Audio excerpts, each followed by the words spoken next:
মানুষ বড় একা। হ্যাঁ, জীবনের নানা চরাচরে এসে শেষে জেনেছি প্রতিটা মানুষ একা, বড় একা। শেষের পথে এসে সেই একলা হাঁটা। জেনেছি এ তাবৎ বিশ্ব ব্রহ্মাণ্ডে মানুষের চেয়ে একা আর কেউ নেই। শরতের রাতের মেঘমুক্ত আকাশের নির্বাক তারাগুলো একা।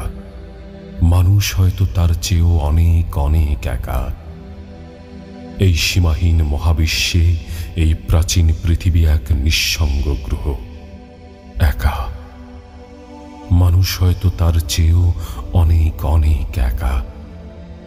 সমস্ত দিনের অভিনয়ের পর রাতের নিস্তব্ধতা নেমে এলেই খোলস ভেঙে বেরিয়ে আসে মানুষের ভেতরের সেই নিবিড় আসল একা।